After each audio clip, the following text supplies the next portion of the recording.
Mais oui, c'est vraiment beaucoup de choses, mais dans tous les domaines, en fait. On gère vraiment tout, hein. Donc, ça fait des grosses charges mentales, ouais. Vraiment, on a fait attention, vraiment pour les enfants, qu'ils aient tout ce dont ils ont besoin dans un milieu collectif. Donc, ça a pris vraiment feu très, très vite, de manière importante.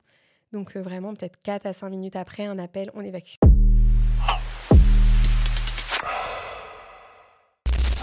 Claire, bonjour.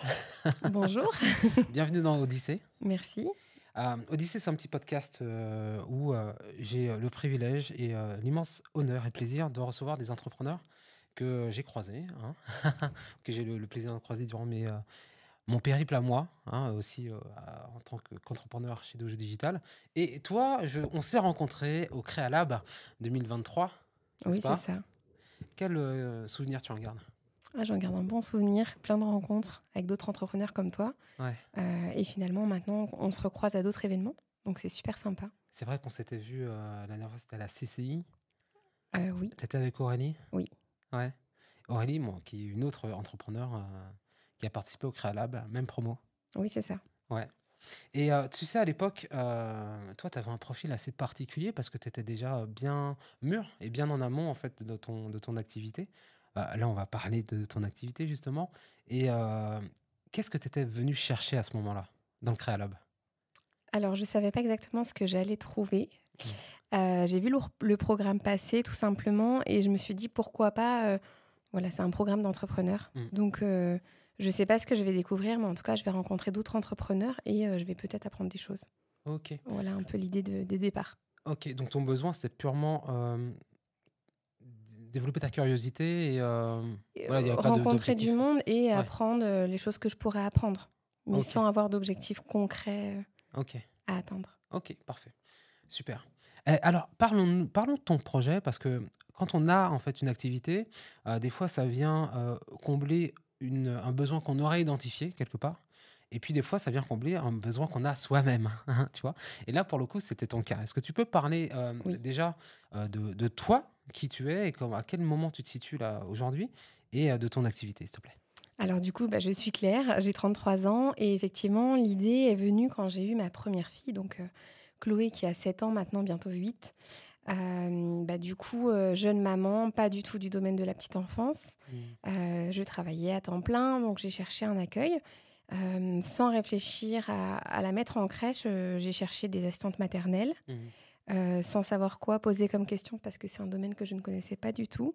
Donc on a trouvé une assistante maternelle et le choix s'est fait surtout par la proximité géographique parce qu'elle était vraiment juste à côté de chez nous. Et donc on a confié Chloé à ses 6 mois. Et puis finalement il y a eu un souci. Donc on a dû la retirer de chez la nounou. Et on a eu une place d'accueil d'urgence dans une crèche. L'idée, en tout cas, l'idée n'était pas encore là à ce moment-là, mais voilà. Et donc, du coup, j'ai pu découvrir le monde des crèches à ce moment-là, où je me suis dit, mais finalement, c'est super sympa, parce que j'avais une idée où les crèches étaient bruyantes, où il y avait beaucoup d'enfants. D'accord. Et finalement, Chloé, elle a grandi dans un environnement vraiment super, et son petit frère, qui est arrivé un peu moins de 2 ans après, a eu une place en crèche aussi. Et c'est entre les deux, Marceau n'était pas encore né, où je me suis dit... en fait, voilà, ils ont eu tous les deux la chance d'avoir une place en crèche. Pour Marceau, j'ai eu un petit coup de stress parce que c'était pas acté, c'était pas une obligation d'avoir une place pour mon fils, malgré qu'on habitait la commune, malgré qu'il y avait déjà une fratrie. En fait, il y a tellement peu de places. Donc, dans la commune où j'étais, il y a 42 places à l'époque pour 12 000 habitants. Donc, c'est vraiment pas suffisant. Donc, malgré tout ça, j'étais pas sûre d'avoir une place. Donc, petit coup de stress pendant la grossesse et j'ai eu la place et je me suis dit, mais en fait, après, ils vont partir à l'école. Mais beaucoup de parents sont concernés par ça. Finalement, moi, j'ai eu la chance d'y accéder parce qu'il y a eu une place d'urgence à la base, parce que peut-être que j'aurais jamais connu finalement. Et du coup, je veux participer, mettre ma pierre à l'édifice. Et du coup, pourquoi pas, l'idée est venue comme ça. Pourquoi pas créer aussi une crèche? Waouh, ok, d'accord. Donc c'est parti vraiment d'un constat que tu as fait et de ton expérience pour le coup. À quel moment est-ce que tu te dis, tu quittes ton emploi, tu vois, et que tu te lances dans l'aventure? Alors, mon emploi, ça s'est fait... Alors, moi, je trouve ça assez long, mais je pense que quand on regarde autour de soi, ça a été assez rapide. J'ai quitté mon emploi, je travaillais dans une banque, quand Marceau a eu 1 an, mon deuxième enfant. Donc, en fait, du moment où j'ai eu l'idée, je pense que pendant 1 mois ou 2, c'était une idée. J'en Ok. ai parlé avec une collègue, ça nous a fait sourire. Ouais, ouais. Et puis après, l'idée, je me suis dit quand même, pourquoi pas. Et là, vraiment, pendant cette période-là, j'ai vraiment énormément pris de renseignements Mhm. pour devenir un peu experte du sujet finalement, de savoir ce qui se passait pour les crèches privées. Et puis après, bah, mon emploi actuel ne me permettait pas de pouvoir faire des rendez-vous pour préparer mon projet, puisque je commençais à 8h30 jusqu'à 18h presque tous les jours. Wow, ok. Et quand je travaillais pas, j'étais avec mes enfants. Ok. Donc je me suis dit, il faut que je change d'activité. Donc j'ai démissionné de mon poste actuel pour faire un poste beaucoup plus flexible pendant 2 ans. Mhm. Et pendant ces 2 ans-là, en fait, le projet était déjà en place et ça a permis vraiment de le mûrir, de le présenter et de faire les constructions. Et j'ai démissionné de mon deuxième emploi, on va dire, cet emploi qui m'a permis de pouvoir préparer le projet. J'ai démissionné en fait quand j'ai ouvert la première structure. Wow, ok. Donc, tu y es allé étape par étape. Oui, C'était important pour toi parce que je connais aussi beaucoup d'entrepreneurs qui se lancent et qui démissionnent quasiment du jour au lendemain. Je grossis le trait, mais c'est un petit peu ça. Toi, t'as mis pratiquement 3 ans, c'est ça? à peu près, ouais. Ok. Alors 3 ans pour ouvrir parce que c'est une Oui. construction, mais une bonne année et demie à ce que toute la partie administrative soit validée. Ok, ok. Ça t'a mis dans quel mood? Tu vois? Est-ce que le fait de préparer tout ça bien en amont, tu vois, est-ce que ça t'a mis dans. T'étais sûr de toi à ce moment-là? Ou est-ce que malgré tout ça, t'avais des petits moments de doute avant de te lancer? Alors j'avance étape par étape. Donc on peut pas dire que j'ai été stressée. Après, c'est vraiment étape par étape parce que bon, je me rappelle au moment où j'ai dit à mon mari, on va faire une crèche, on va la faire Mhm. construire. Il m'a dit oui, c'est ça. En se disant oui, bon, voilà, c'est une idée quoi. Et finalement, de renseignement à renseignement, Mhm. de rencontre avec la PMI, la protection maternelle et infantile, où il s'est dit tiens, quand même, voilà, elle essaye d'approfondir son projet. Mhm. Et ce qui a vraiment pivoté, on va dire, c'était donc en novembre 2021. Où la CAF nous a octroyé une subvention assez importante et sans laquelle on n'aurait pas pu faire construire. Mhm. Où là, il m'a dit ouais, ok. Et là, c'est sérieux. Et effectivement, après, la construction s'est lancée et c'était parti. Mais il fallait effectivement, sans stress, il fallait que je fasse étape par étape parce que je sais que Mhm. c'était très long, qu'il y avait des agréments à avoir. Ok. Et du coup, je sais aussi que c'est un secteur qui n'est pas des plus rémunérateurs. Et du Mhm. coup, je n'imaginais pas me servir de Pôle emploi Mhm. de 18 mois ou 24 mois à l'époque, mais de pas savoir quand. Parce que du coup, et après, si j'ai plus Pôle emploi, je fais quoi? Mon Ouais. activité, elle n'est pas lancée. Donc, il fallait déjà que tout soit acté dans ma tête pour Mhm. pouvoir arrêter mon activité salariée de manière définitive. D'accord. Donc, tu avais ton plan, quoi. Oui. Ok, ok, ok. Du coup, qu'est-ce qui fait que. Quelle est la spécificité de tes établissements? Alors, vraiment, Nido Bio, c'est une crèche, donc c'est une activité classique. Ce qui Mhm. change vraiment chez nous, c'est la nature et puis vraiment l'accueil individuel, malgré qu'on soit en collectif, qu'on apporte aux enfants. Ce qui nous distingue, déjà, c'est des crèches écologiques avec des constructions en bois, avec des matériaux biosourcés. Tout a été étudié. L'isolation, la peinture utilisée, le sol, vraiment tout, les mobiliers, les jeux. Et puis, sur la partie petite enfance, par exemple, pour les enfants, on est une des seules crèches à avoir des porte-bébés physiologiques. Souvent, s'il pleure, il va être mis au sol ou porté quand une professionnelle est disponible. Mhm. Mais à bras toute la journée, c'est pas évident. Et puis, c'est pas physiologique. Ça fait mal au dos au bout d'un moment. On est les seuls à avoir des porte-bébés. Tu peux m'expliquer ce que c'est qu'un porte-bébé physiologique? C'est un porte-bébé qui respecte la position de l'enfant, que son dos soit bien rond, que ses jambes soient bien remontées et que l'écart de ses hanches soit pas trop écarté parce que souvent les porte-bébés, on le sait pas forcément, mais la plupart vendus dans le commerce, ils sont pas très bons finalement pour la physiologie de l'enfant. Donc ça peut entraîner des problèmes de hanches, ça peut faire pas mal de choses. Nous, vraiment, il est bien l'enfant. Il y aura pas de souci derrière. Ok, très cool. Donc voilà. Je vais apprendre des trucs dans ce podcast. On a des hamacs aussi. Il y a Ouais. des hamacs dans chacune des crèches, comme ça, ils sont pas, ceux qui ont des reflux sont pas posés à plat. Vraiment, on a fait attention, vraiment pour les enfants, qu'ils aient ce dont ils ont besoin Mhm. dans un milieu collectif. Ok.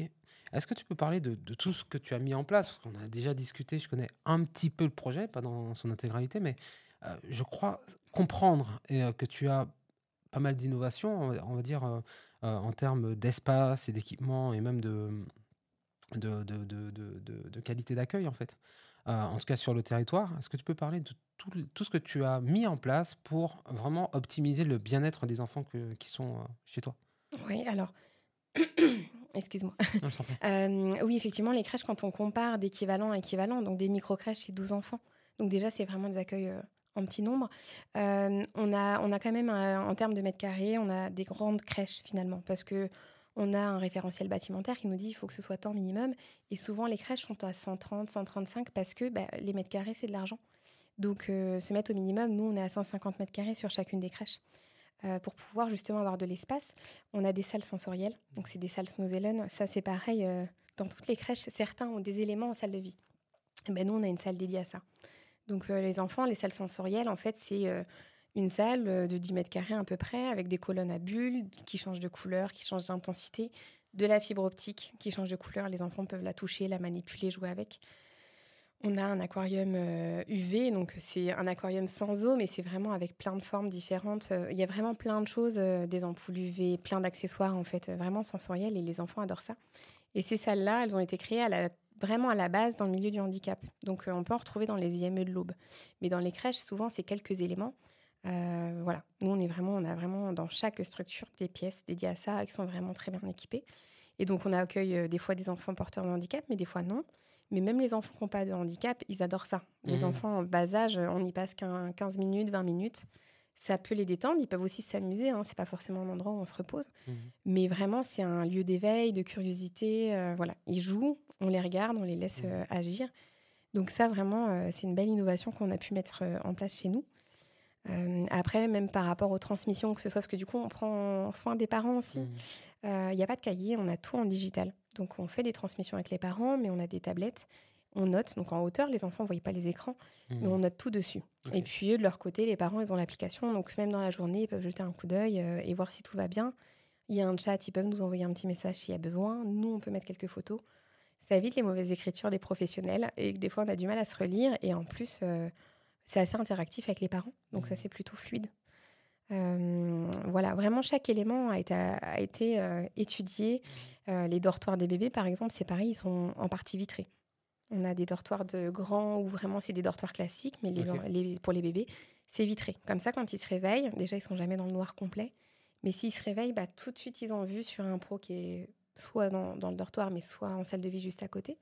Donc, il n'y a pas de panique, tout se passe bien. Donc, les enfants s'habituent et ça marche plutôt bien. Donc, l'idée était vraiment de prendre soin des pros, des parents et des enfants. Pas l'un plutôt que l'autre. Ok. Vraiment super intéressant. Quel retour tu as de la part des parents? Est-ce que tu as récupéré des parents qui étaient en crèche dite traditionnelle? Et qu'est-ce qu'ils te disent par rapport à ce que tu as mis en place? Alors, les parents qu'on a, il y a deux types. Il y a les parents qui habitent la commune, parce que forcément, ils sont prioritaires. On est sur des communes plutôt rurales, en général, entre 1500 et 1700 habitants. Donc, dans des communes où il n'y en avait pas avant. Donc, forcément, on a ces personnes-là. Et voilà, soit c'est ce qu'elles recherchaient, ce type d'accueil, soit c'était par proximité géographique, mais en tout cas, elles en sont contentes.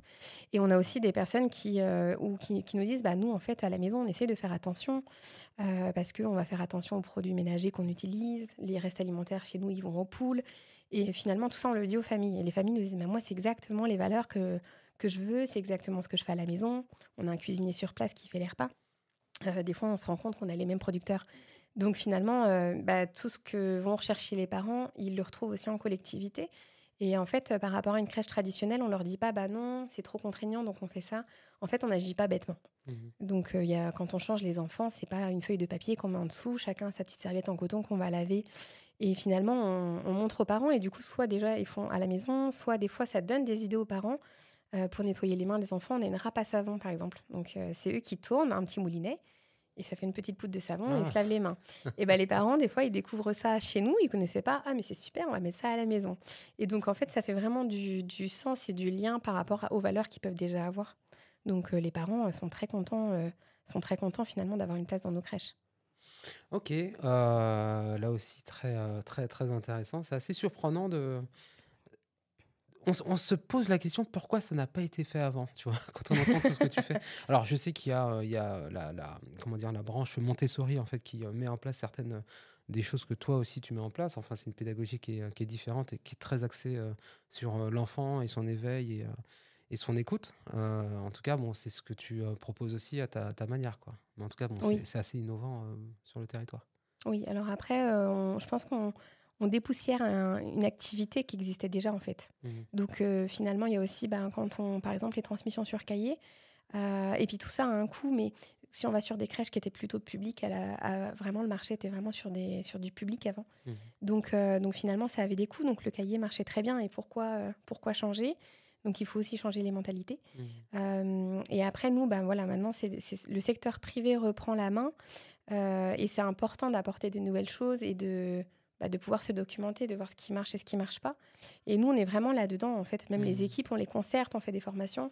Et en fait, ce qui nous paraît avoir du sens et efficace, on va le mettre en place. Et puis, il y a des fois des choses qu'on va mettre de côté et dire non, ça, en fait, il n'y a pas de sens.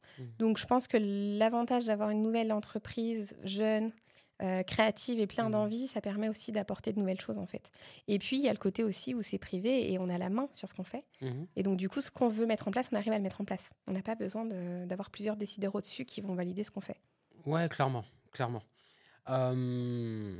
Tu l'as dit plusieurs fois, il y a cette notion d'innovation qui est importante et d'accès aux nouvelles technologies. Tu as parlé de digital, c'est une application que vous avez créée ? Non, on ne l'a pas créée, elle existait déjà. Il y en a quelques-unes sur le marché. Donc non, on la loue. Ok, très bien. Parlons de ta quête.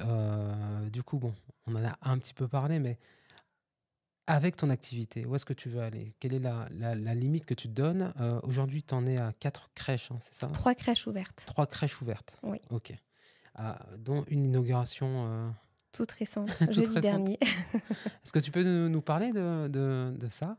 Est-ce que tu as prévu alors, pas spécifiquement, mais de ta feuille de route. Est-ce que tu t'es tracé une feuille de route ? Oui. Alors, j'ai fait une feuille de route quand j'étais au Créalab. Et je l'ai regardée il n'y a pas très longtemps. Elle a un petit peu évolué et en même temps, il y a des choses qui étaient prévues. Donc, c'est plutôt chouette de se dire, on sait pivoter un petit peu et en même temps, on suit quand même notre ligne de conduite. Et là, aujourd'hui, du coup, on a encore donc une 4e crèche, micro-crèche, dans les tuyaux. Donc, qui devrait sortir d'ici 1 an et demi.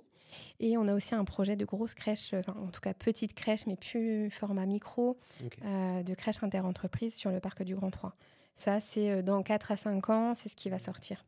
On est en train de développer aussi à côté, parce qu'on a un cuisinier dans nos crèches, donc on en a bientôt 2, qui cuisine pour les enfants et on livre du coup dans les autres structures.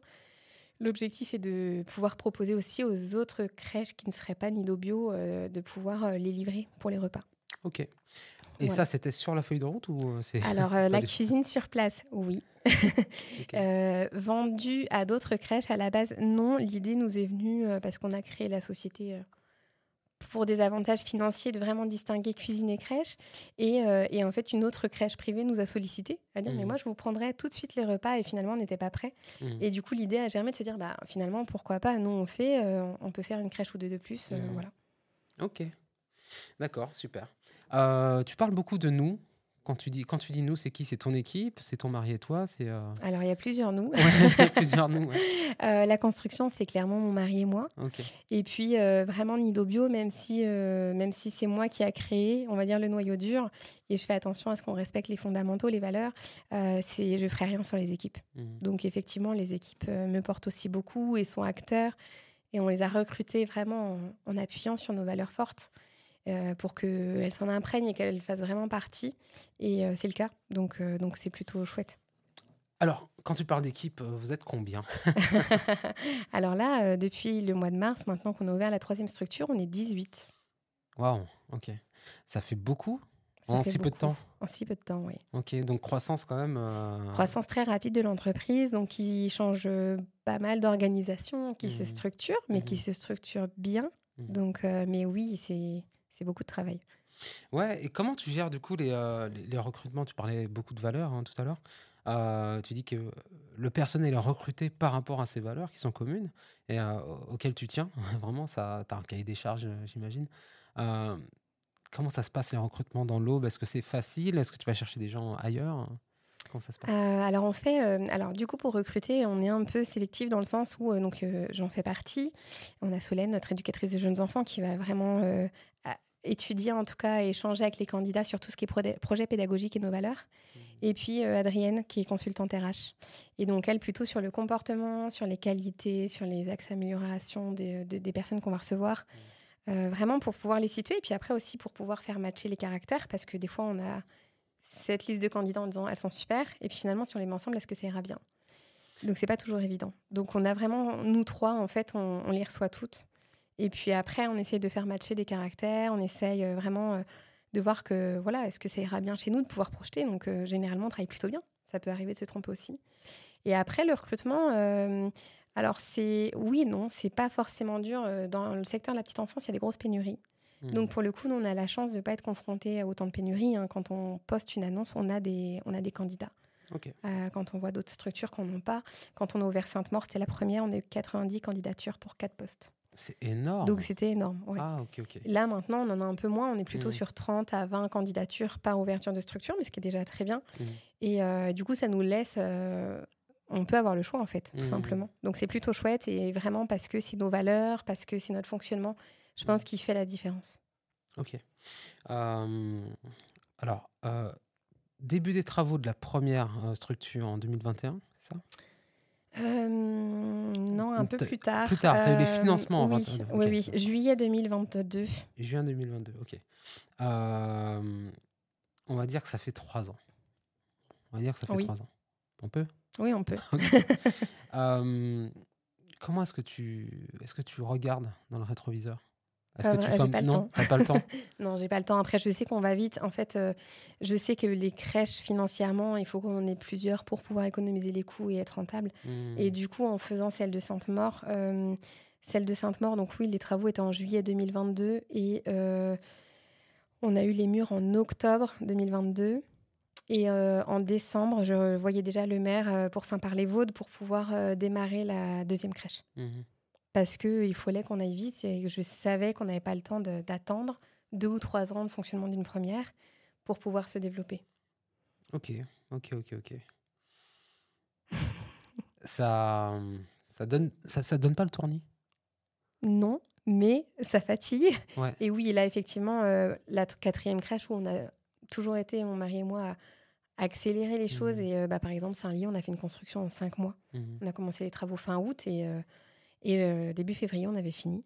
Donc, février nous a servi à meubler, à aménager. Et là, finalement, on a la 4e qui est prête. Et là, on se dit, on va prendre le temps aussi parce qu'on fatigue. Et il faut faire les choses correctement. Donc celle-ci, c'est la 4e. Et là, on se dit, on va prendre le temps. On a le temps. Ouais, bien sûr. Et puis, vraiment, quand on est entrepreneur, on est aussi à la fois la tête, mais à la fois le corps. Oui. Donc, il ne faut pas non plus tirer sur la corde. C'est important de se ménager. Quels sont les outils peut-être, tu as parlé de ton mari, de ton équipe. Donc, ça fait partie des personnes et des ressources qui te permettent d'avancer. Est-ce que tu auras d'autres ressources à partager sur cette aventure-là? Qu'est-ce que tu utilises au quotidien, peut-être, qui t'aide? Alors, en ressources que j'aime beaucoup, c'est l'association Créer comme elle. J'en fais partie. Et c'est Créer à Lab et Créer comme elle, c'est les premières, on va dire, en premier groupe. Quand j'ai créé, où j'ai vu d'autres entrepreneurs, où je me posais des fois des questions bêtes, mais par rapport aux salariés. Et finalement, c'est dans ces 2 entités-là où on me disait, c'est logique, et on m'apportait les réponses. Ah, super. Donc ça, c'est vraiment les deux groupes, vraiment, pour commencer, où je me suis dit, ouais, c'est chouette. Bon, Créer à Lab est fini, Créer comme elle est toujours en route, et j'en fais partie, et c'est vraiment hyper enrichissant. Parce que en tant que dirigeante, on ne peut pas toujours tout dire à n'importe qui. Et là, en fait, et c'est surtout qu'on est confronté aux mêmes problèmes. Bien sûr. Donc ça, c'est super chouette. Après, il y a vraiment, sur l'Aube, je pense qu'on est assez bien fourni. Il y a pas mal d'événements, que ce soit la CCI, que ce soit... j'en oublie certains, mais je trouve qu'on est quand même, si on veut, on a pas mal de support ici, local.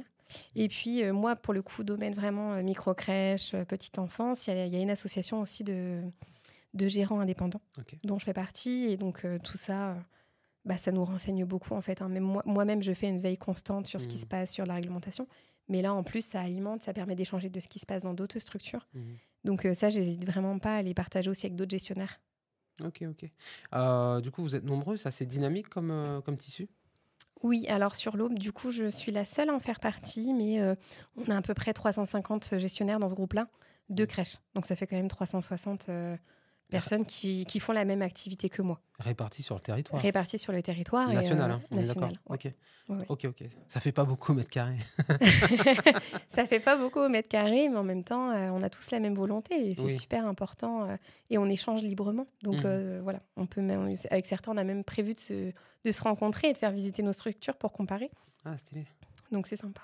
Ok. Je te sens épanoui dans ce que tu fais. Est-ce que tu te sens épanoui dans ce que tu fais? Oui, ouais, clairement. Sinon, oui. Le nombre d'heures que j'y passe et la volonté, oui, ça me plaît énormément, effectivement. Ok. Ça a clairement du sens. Ouais. Et est-ce que est-ce que tu as réussi à verbaliser une vision par rapport à ça? Ou est-ce que tu te sens investi d'une mission également? Alors, je ne sais pas si j'irais jusqu'à me dire que que je me sens investie d'une mission, mais je m'en suis donné une en me disant, je peux pas, ça y est, mes enfants vont aller à l'école, je peux pas me dire, bon, je regarde pas, alors qu'en fait, quand on en parle autour de nous, tout le monde a les mêmes difficultés pour faire garder son enfant. Donc oui, il y avait ce côté de se dire, non, mais moi, je vais vraiment y participer. Et par rapport à mon autre activité avant, ça a clairement du sens de se dire, en fait, les parents ont besoin de travailler. Et vraiment, c'est une charge mentale. Maintenant, quand on en parle, de dire, il y a une charge mentale, et puis on pousse aussi les parents à retravailler. C'est pas, on favorise clairement pas les parents à prendre du temps avec leurs enfants, à aller prendre des congés parentaux. Donc les parents ont besoin de trouver des solutions. Et là, pour le coup, on leur apporte une solution qui va les soulager, où ils vont pouvoir travailler sereinement. Et les parents, c'est ce qu'ils nous disent. Je vous les laisse en confiance. Et c'est important pour eux. Et oui, c'est important, oui. Ça, quand En on est fait, on parent, laisse clairement ce qu'on a le plus important pour soi, son enfant. Voilà, c'est pas comme un service où on va pas être satisfait, on peut en changer. Là, c'est le plus important. Ok. Et au niveau de la vision, pour le coup, est-ce que tu as parlé de feuille de route, tu as parlé d'ici de quatrième structure, tu as parlé d'une structure aussi pour les entreprises, hein, dans le C'est parc ça. du Grand 3. Oui. Est-ce que ta vision va plus loin que ça? Alors, vraiment de manière précise, c'est cette vision-là. Plus loin, peut-être qu'il y aura une ou deux structures de plus. Mais ça, c'est vraiment le temps qui fera que les opportunités aussi. Après, l'objectif, c'est vraiment déjà on aura une belle équipe au complet et de continuer, en tout cas, par rapport à la qualité de service qu'on donne déjà aujourd'hui. Clairement, pas en baisser, toujours innover un peu plus, parce qu'il y a toujours des choses à faire. Donc après, c'est vraiment d'arriver à un rythme de croisière et pour piloter les crèches du mieux que je puisse, en fait. Ok. Sans se cramer, et puis tout en restant peut-être dans une échelle, on va dire, humaine. Oui, clairement, s'il y avait 10 ou 15 crèches demain, là, je connais les prénoms de tous les enfants, je connais très bien toutes mes salariés. Je ne suis pas sûre que ce serait la même chose plus tard. Ok. Tu as participé à la journée printemps de l'entrepreneuriat féminin? Oui. Ok. Bon, c'est toujours les mêmes constats en général. C'est-à-dire que on se rend compte qu'il y a de plus en plus de femmes qui entreprennent, donc c'est très bien. Ça n'est jamais assez, bien sûr. On est loin d'atteindre la parité. Comment est-ce que tu te sens dans ton rôle de femme entrepreneur? Est-ce que tu es à l'aise? Comment tu te positionnes par rapport à ça? Alors, je pense qu'il y a un petit peu un mixte des deux. Je me dis, oui, je suis très à l'aise et voilà, et je gère et je sais ce que je fais et ça se passe très bien. Donc ça, c'est plutôt le côté. Puis l'autre côté où le rôle de maman et de chef d'entreprise, des fois, qui est un petit peu plus compliqué parce qu'on se dit, mais il faut que je gère ma famille. Mais en même temps, mon travail est important aussi. Et de se dire, est-ce que je suis bien légitime à passer autant de temps au travail? Est-ce que ce serait pas mieux avec eux? Et puis après, de se dire, finalement, le temps que je passe avec mes enfants, il vaut mieux qu'il soit plus court, mais de qualité. Donc effectivement, des fois, il y a toujours cette petite pensée où on se dit, voilà. Mais globalement, ça va plutôt bien. Ok. Quand tu dis, c'est de la culpabilité quelque part, de se dire. Oui, un petit peu. Et en même temps, je me dis, mais finalement, je travaillerais à mi-temps, par exemple. Est-ce que ce serait beaucoup mieux pour mes enfants parce qu'ils vont très bien? Donc oui, un petit peu de culpabilité, en tout cas d'interrogation. Ok. C'est comment dire, c'est tes seules préoccupations de femme entrepreneur, finalement? Alors après, vraiment, par rapport au côté perso, oui. Par rapport au côté professionnel, il y en a plein. Des préoccupations tous les jours. Hein, avec plusieurs salariés, il y a pas mal de préoccupations. Que tu gères au jour le jour ou Ça dépend lesquelles. Il y a des choses plus urgentes que les autres. Donc forcément, il y a un critère d'urgence. Je fais vraiment attention d'être quand même toujours assez disponible pour les salariés quand elles en ont besoin. Mais après, oui, on priorise, on va dire. Et là, effectivement, alors là, il y a encore pas très longtemps, j'étais seule, vraiment gestionnaire de toute la partie administrative. Et puis là, j'ai embauché quelqu'un pour me soulager. Mhm. Donc, je pense qu'effectivement, le rythme de travail sera un peu moins soutenu dans les semaines qui viennent.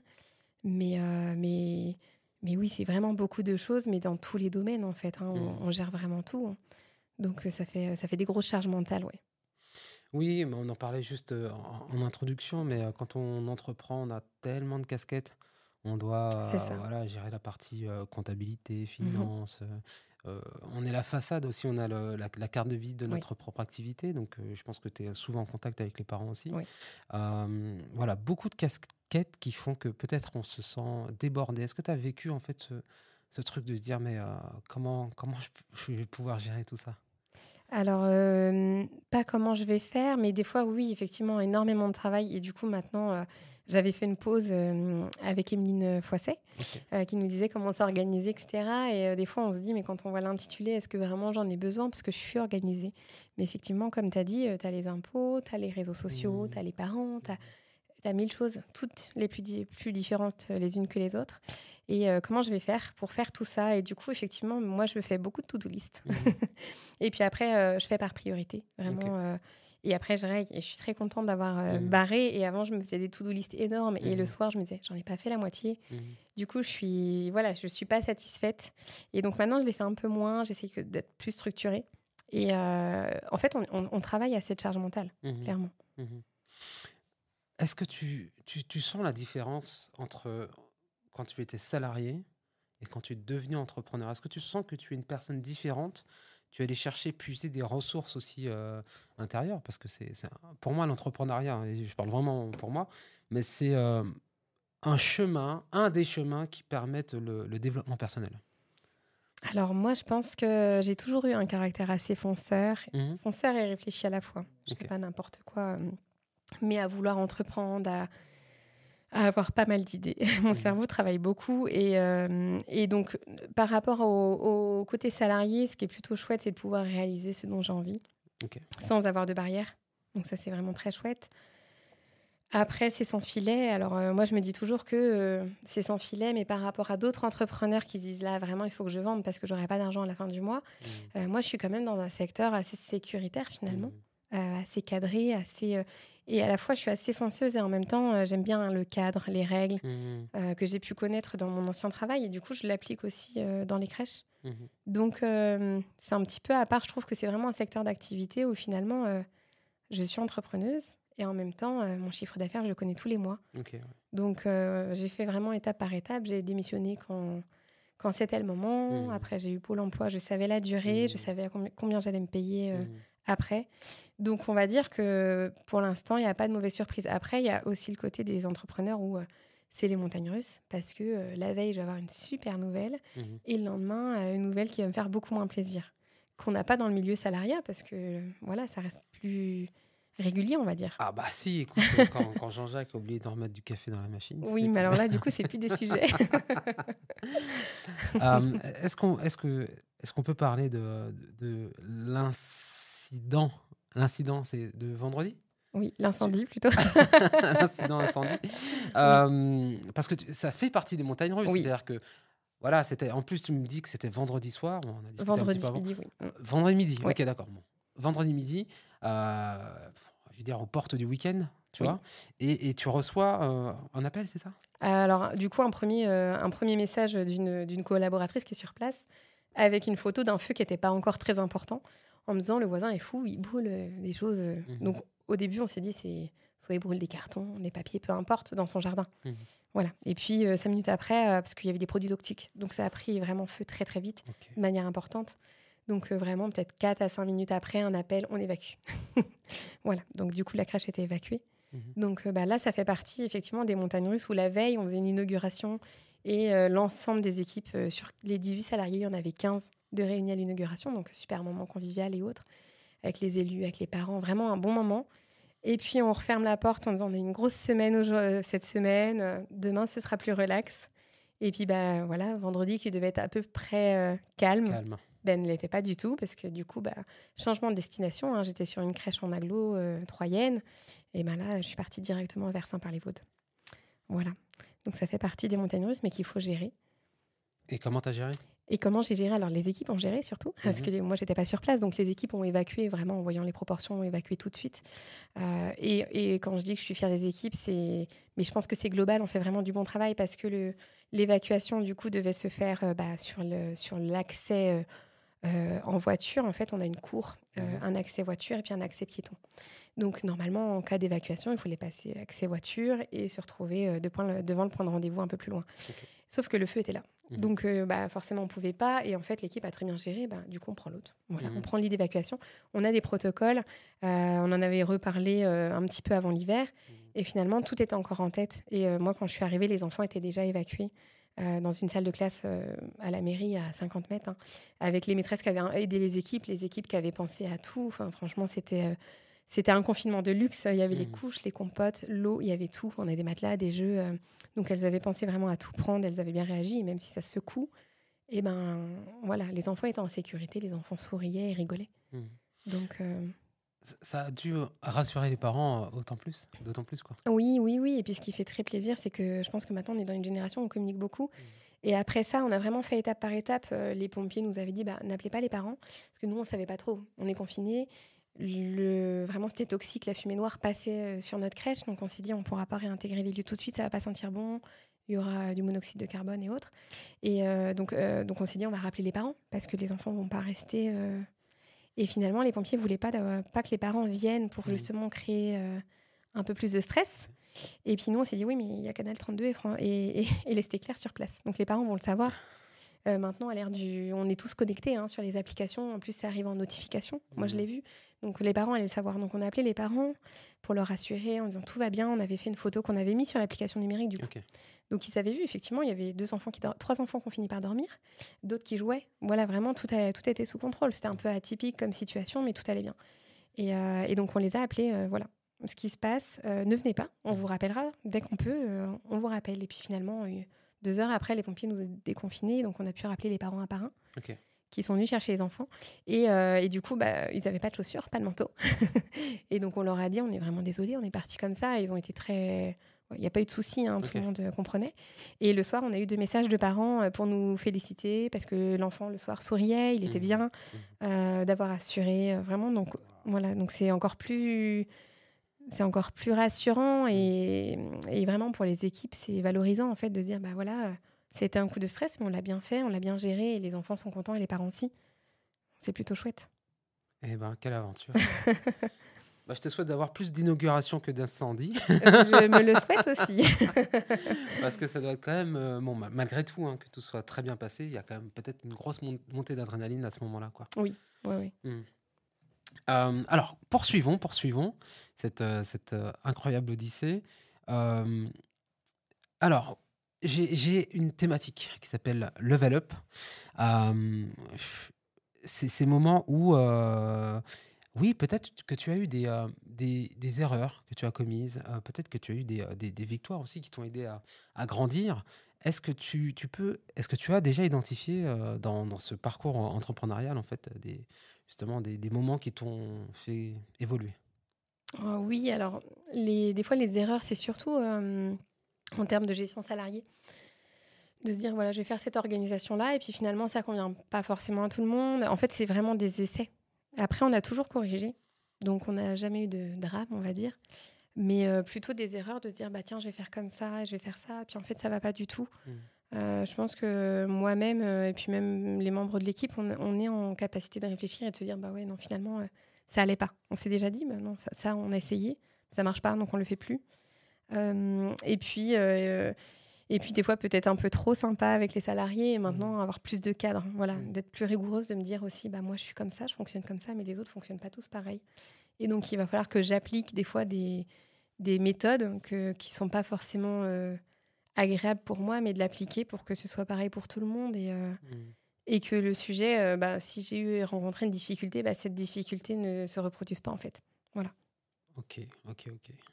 J'entends beaucoup de communication avec tes équipes et d'adaptabilité aussi. C'est des choses qui qui font partie de ton process? Oui, oui, oui. Alors après, on travaille auprès des enfants, hein, donc on Mmh. peut pas avoir de télétravail, on peut pas, voilà. Mais par contre, on a quand même beaucoup de mamans avec des enfants, donc il faut qu'on puisse s'adapter. On avait fait la semaine, par exemple, notamment des 4 jours à Mmh. l'ouverture. Puis finalement, voilà, après tous les enfants rentrent en maternelle, tout le monde voulait le mercredi, ça devenait un peu compliqué. Donc là, maintenant, on est plutôt sur, une semaine, en tout cas un mercredi tous les 2 ou 3 semaines OK. et puis après des demi-journées. Donc en fait, on pivote aussi en fonction, mais c'est gagnant-gagnant. Il faut de toute façon qu'on soit auprès des enfants, donc il Mmh. faut que le planning, il fonctionne. Parfois, elles me font des propositions. J'ai une responsable de structure qui m'a fait une proposition de planning, par exemple, pour la crèche de Sainte-Maure. OK. Donc oui, on l'écoute si ça a du sens parce que finalement, on ne peut pas être parfait sur tous les sujets. Mmh. Et du coup, si ça a du sens, on l'écoute et on peut étudier la chose avec elle si ça peut marcher. Si ça ne marchera pas, ben, voilà, on laissera comme c'est. Mais oui, on essaye d'être assez ouvert pour que ça fonctionne et qu'il soit bien aussi auprès de nous. Mmh. Tu tiens justement à ce qu'il y ait cette, longue durée de vie, cette rétention, comment est-ce qu'on peut appeler ça? Cette fidélité auprès des Ouais, salariés. ouais, fidélité auprès des salariés et puis, qu'il y ait pas trop de turnover. En tout cas, bon, on Oui, peut pas l'empêcher, on n'a pas de oui. 100 voilà, mais on n'a pas de 0 de turnover, c'est ce que je Mm. veux dire. Mais voilà, c'est important pour toi de grandir avec tes équipes et qu'elles continuent de vous accompagner le plus Oui, longtemps oui, possible. clairement. Alors moi, je me réjouis d'une chose, c'est qu'on n'a jamais eu de démission. Mmh. Ça, c'est plutôt chouette. Il y a eu des personnes qui sont parties pour diverses raisons, mais par exemple, la première crèche de Sainte-Maure, les 3 premières embauchées sont toutes responsables de structure à aujourd'hui, donc une à Sainte-Maure, une à Saint-Par-les-Vaudes et une à Saint-Lié. On a 2 personnes qui sont déjà parties en congé maternité, donc en fait, moi je me dis c'est des personnes qui sentent bien. Il n'y a pas eu de démission, il y a des congés maternité, elles évoluent et l'idée était là, hein, quand j'ai embauché mes premières salariées, je leur ai dit: «Nous, voilà, c'est gagnant-gagnant. On Mmh. essaye de grandir main dans la main et il faut qu'elles fassent partie vraiment intégrante de l'entreprise. Mmh. Il faut qu'elles se sentent bien ici, il faut qu'elles aient envie de rester». Parce que, les enfants les connaissent et clairement de renouveler le personnel, c'est beaucoup de travail pour nous, pour les enfants, c'est beaucoup de perturbations, pour les parents aussi. Mmh. Donc l'objectif, effectivement, c'est de garder les bons éléments qu'on a. OK, OK et ça fonctionne pour l'instant? Et pour l'instant, ça fonctionne. Et même si on a eu des fois des personnes qui ont dû partir, et ben, c'est aussi ça de se dire, j'aurais pas pensé qu'il y a 3 ans, moi j'embauche, euh, elles vont rester, elles seront bien, et puis elles vont être super. Et puis des fois, ça ne matche pas. Mmh. Donc il faut accepter qu'on sépare nos chemins. Mmh. Et voilà. Mais pour l'instant, ça marche très bien, donc c'est chouette. OK, cool, super. Alors, on a beaucoup parlé des enfants. Là, ce sera le 1er cycle, bon, au bout de 3 ans, hein, ils sont censés, Oui, les premiers départs à les l'école. premiers départs à l'école. Comment tu vis ça? Alors ça passe très vite. Enfin, vraiment, quand on s'assoit en salle de vie et qu'on les regarde, parce que c'est vrai que quand on a ouvert, par exemple, Sainte-Maure en mai 2023, en août, on en a 2 qui sont partis à l'école. Donc on les a pas eu longtemps et pourtant on s'en souvient encore de se dire c'est nos premiers départs à l'école. Malgré tout, on les a pas eu tout le long. Et là, effectivement, à Sainte-Maure, en fin d'année, on a 4 enfants qu'on a depuis le début. Et du coup, en salle de vie, on se regardait avec les collègues et se dire mais hier, c'était des bébés. Et là, ils marchent, ils parlent. Mais c'est trop chouette parce qu'on voit qu'ils sont quand même autonomes sur pas mal de sujets. Ils peuvent retirer eux-mêmes leurs habits. Et on se dit, en fait, ils vont aller en maternelle. Ils auront appris beaucoup de choses. Et en plus, on participe au fait qu'ils vont arriver dans une école où ils sont 3-4 copains ensemble. Et il n'y aurait pas eu la crèche, ils ne se seraient peut-être pas connus. Peut-être que les parents, voilà. Des fois, il y a des parents qui se connaissent, des fois, mais c'est rare d'arriver en maternelle avec des copains. Et là, Mmh. le fait qu'il y ait la crèche, ils arrivent en maternelle avec des copains et c'est plutôt chouette. OK. Donc, petite larmichette ou pas? Petite larmichette, en tout cas une petite émotion. Une petite émotion quand même de dire, ouais, premier cycle complet de A à Z terminé et ça passe à une vitesse folle. Oui, c'est vrai que le temps passe très vite. Oui.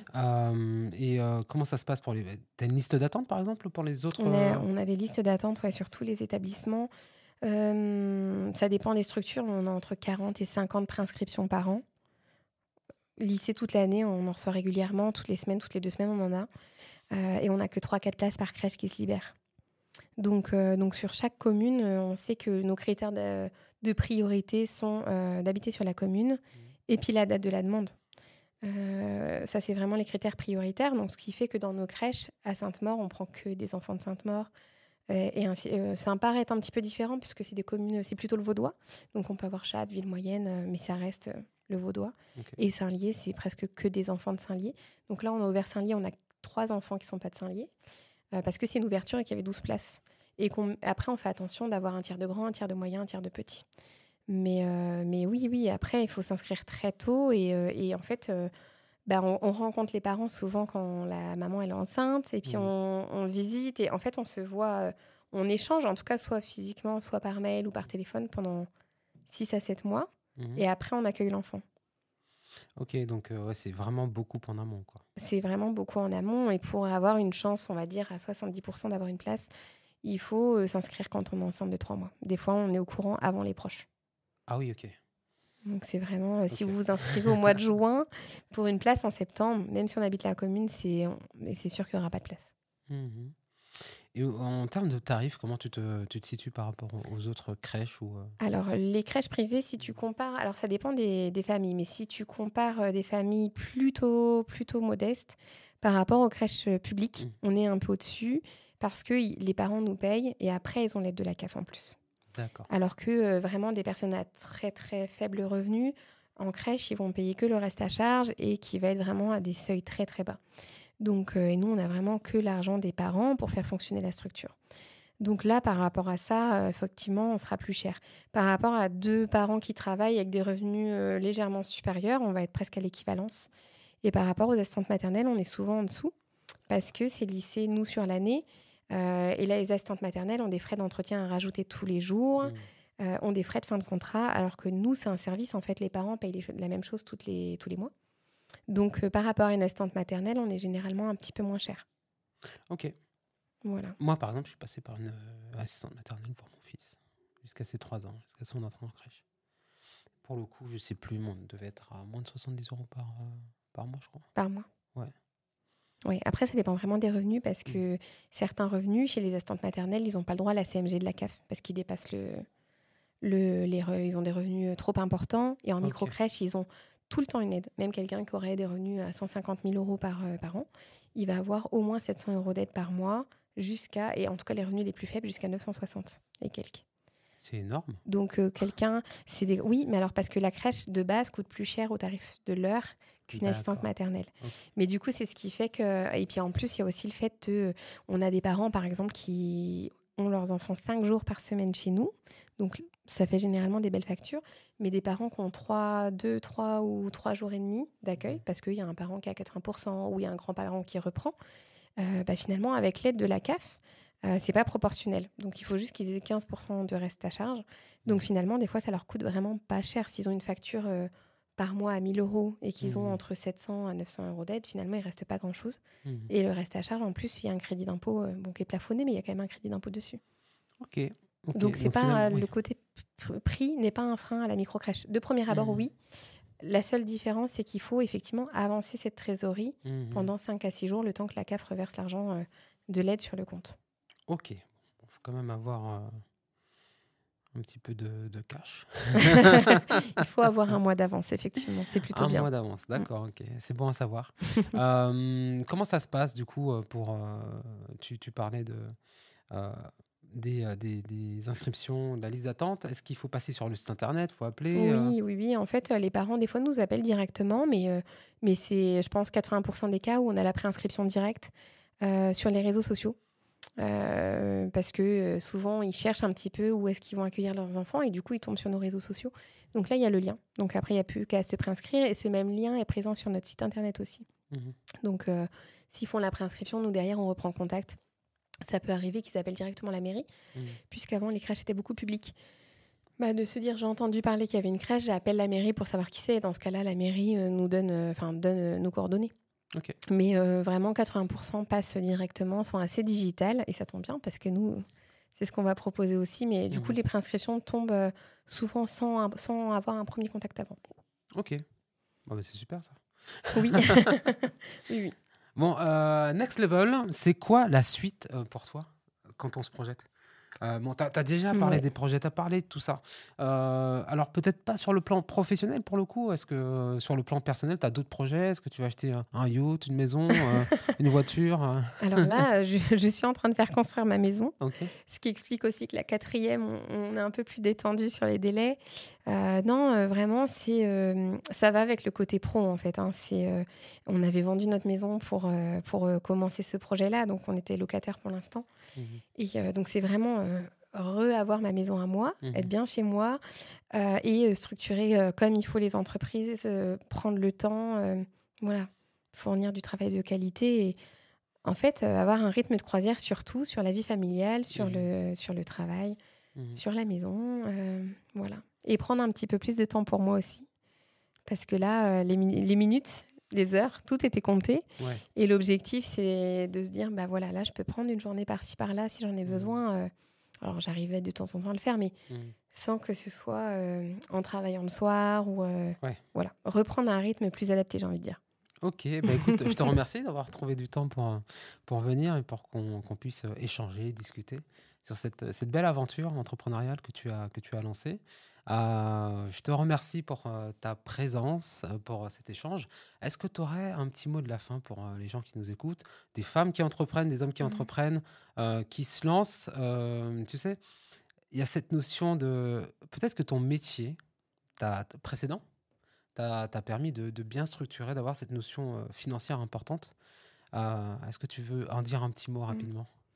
Moi, ce que je voudrais vraiment dire, c'est d'oser. Ouais. Alors moi, c'est rigolo parce Alors que attends. c'est Oser, oser oser ou doser? les 2. Oser et doser. En fait, Ouais. oser parce qu'il faut, à un moment donné, se lancer et des fois, je parle avec des personnes qui ont des super idées et qui osent pas aller plus loin. Mmh. Il y a pas très longtemps, j'ai rencontré, Benjamin de l'entreprise Bribri avec une bibliothèque Montessori. Ah, mais je connais Benjamin, je l'ai reçu ici. Ah bah, super Ouais, ouais. et du coup, il est venu me voir et j'ai trouvé ça super intéressant comme échange et ça a permis de réfléchir et de voir, bah, est-ce qu'il faut pivoter ou pas? Qu'est-ce qui va pas? Mmh. De se Et en fait, bah, lui, il a osé venir me voir et se mettre face à ce que lui, il a créé, ce qu'il a imaginé. Est-ce que ça correspond ou pas? Donc ça, c'est super et donc en fait, je pense enfin, faut vraiment oser. Quand on a une idée, faut oser en parler.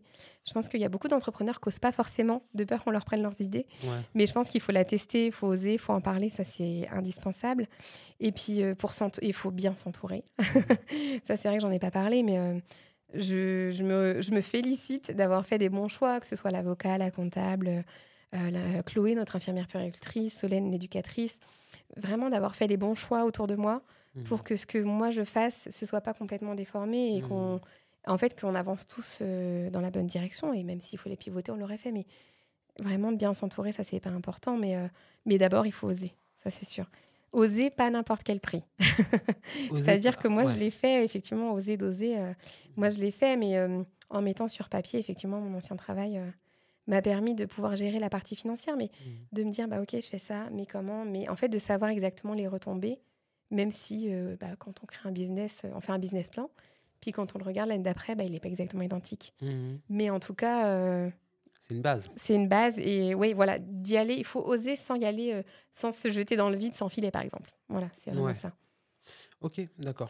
Alors on salue, Benjamin da Fonseca du coup, qui a créé Bribri, du mobilier conçu, éco-responsable. Enfin voilà, il y a une Mmh. vraie démarche en fait, respectueuse de l'environnement et à destination des enfants, pour les parents qui veulent, conjuguer, valeur et praticité, du mobilier. Mmh. Est-ce qu'on peut dire ça comme ça? C'est très bien dit, je pense. OK, écoute, merci, Claire encore pour ce petit mot de la fin. Donc oser, doser et oser pas à n'importe quel prix surtout, c'est ce que je retiens.